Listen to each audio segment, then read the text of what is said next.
మన నాయకుడు కేసీఆర్ గారిని ఇవాళ 3 ఫీట్లు ఉన్నోడు 4 ఫీట్లు ఉన్నోడు కూడా చాలా మాటలు మాట్లాడుతున్నారు. నోటికి ఎంత వస్తే అంత. ఎందుకంటే వాళ్ళు పాపం ఐడెంటిటీ క్రైసిస్ లో ఉన్నారు. ఎవరైతే ఇవాళ కేసీఆర్ గారిని దూషించి ఏదో 4 మాటలు కేసీఆర్ గారిని పైశాచిక ఆనందం పొందే ముఖ్యమంత్రి ఉన్నాడో పాపం ఆయనకు ఐడెంటిటీ క్రైసిస్ ఉన్నది. ఐడెంటిటీ క్రైసిస్ అంటే ఆంగ్లం ఎక్కువైపోయింది. ఐడెంటిటీ క్రైసిస్ అంటే తెలుగులో చెప్తే ఆయన ఎవడు దేక్తలేడు, ఎవడు గుర్తుపడతలేడు. నిన్నటికి నిన్న ఎక్కడనో కదా, నిన్న ఇక్కడ శంషాబాద్ దగ్గర ఏదో రిబ్బన్ కటింగ్ ప్రోగ్రామ్ పోయిండు. మనం తెచ్చిన నేను చెప్తా తొందరపడక, నా చెవులో మీరు ఎర్రకపోతే చాలు. మనం తెచ్చిన కంపెనీ మన టీ హబ్ లో పుట్టిన కంపెనీ అది. ఆ టీ హబ్ లో పుట్టిన కంపెనీ పెద్దగా అయింది, పెద్దగా అంతరిక్షంలోకి రాకెట్లు పంపుతున్నది. ఇక రిబ్బన్ కట్ చేయవా రేవంత్ రెడ్డిని నేను పిలిచినారు. మనం గట్టినవన్నీ కడితే ఈయన పోయి రిబ్బన్ కట్ చేస్తున్నాడు, అంతే కదా, ఏముంది చేసింది ఇప్పటిదాకా. పిలిచినారు, పోయినాడు. సరే పోయినాడు, ఏదో పోజులు కొడుతూ అక్కడ నిలబడి ఇట్లా అట్లా పోజులు కొడుతున్నాడు.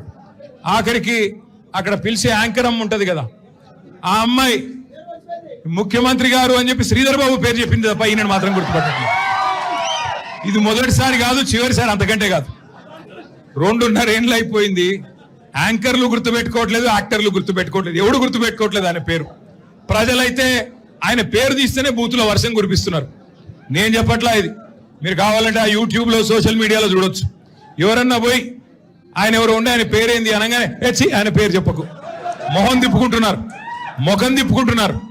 చివరికి హుజూర్ నగర్ పాత నల్లగొండ జిల్లాలో 12 సీట్లుంటే ఆగురా అయ్యా చెప్పని, పాత నల్లగొండ జిల్లాలో 12 సీట్లుంటే 12లో 11కి కాంగ్రెస్ ఎమ్మెల్యేలు గెలిపించినారు ఉమ్మడి నల్లగొండ ప్రజలు. సరే కారణాలు ఏమైనప్పటికీ జరిగింది జరిగిపోయింది.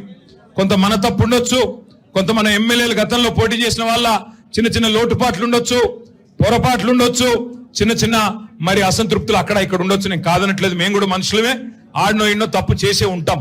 అందుకే ప్రజలు ఆ తీర్పిచ్చారు, అందులో వేరే అనుమానం లేదు. కానీ విచిత్రమైన విషయం చాలా ఆశలతో ఏదేదో రంగుల కల ఈస్ట్మన్ కలర్ సినిమా చూపెట్టి ఏం చెప్పారన్నాడు. ఈ రోజు ముఖ్యమంత్రిగా ఉన్న రేవంత్ రెడ్డి ఆ రోజు పిసిసి అధ్యక్షుడు, ఈ రోజు ఉప ముఖ్యమంత్రిగా ఉన్న బట్టి విక్రమార్క గారు ఆ రోజు సిఎల్పి అధ్యక్షుడు. ఏం చెప్పారు ఆ రోజు విక్రమార్క గారు?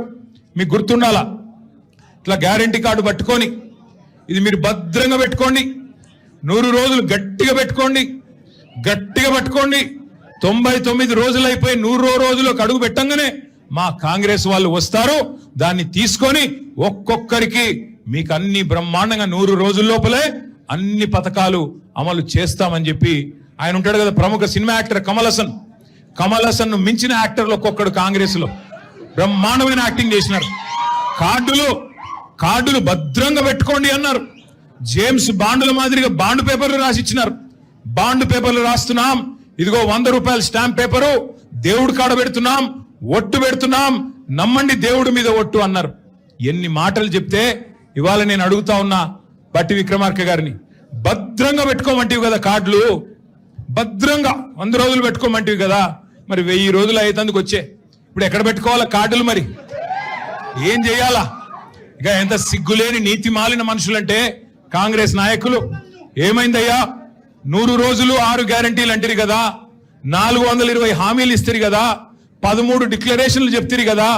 రైతులకు రైతు డిక్లరేషన్, ఎస్సీ ఎస్టీలకు ఎస్సీ ఎస్టీ డిక్లరేషన్, బీసీలకు